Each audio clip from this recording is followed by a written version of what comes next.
La situation sanitaire continue de se dégrader. Tous les indicateurs sont dans le rouge. Aujourd'hui, 2 records depuis 5 mois ont été battus.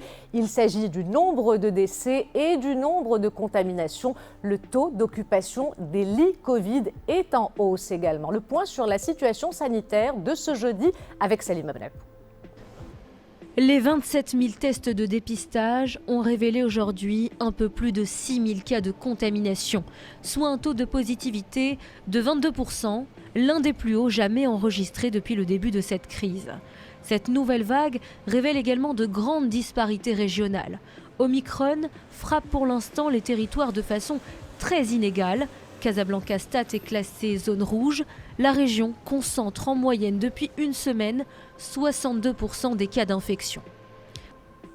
Et depuis l'apparition du variant Omicron au Maroc, la campagne de vaccination connaît une dynamique plus importante. Le bilan global de cette opération porte à plus de 24 583 000 le nombre total de bénéficiaires qui ont reçu la première injection. 22 964 ont reçu la deuxième dose. Et pour ce qui est de la troisième, plus de 3 341 000 personnes ont reçu cette injection. Et avant de poursuivre cette page Covid, ce message de compassion de Sa Majesté le roi Mohammed VI adressé au président de la République islamique de Mauritanie, Mohamed Ould Cheikh El Ghazouani, suite à sa contamination au coronavirus.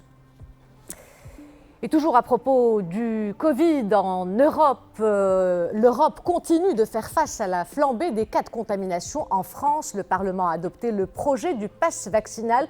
En Italie, la vaccination est rendue obligatoire pour les plus de 50 ans. Les détails avec Mamadou Dieng.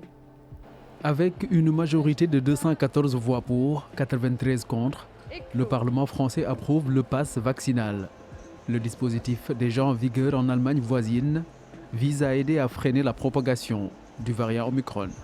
Il faut désormais que ce texte passe au Sénat, donc il vient d'être voté, vous venez de le dire ce matin, et c'est heureux, permettez-moi quand même de m'en féliciter, c'est une bonne chose, pas simplement pour le gouvernement, pour le pays, pour les Français, pour la lutte contre la pandémie.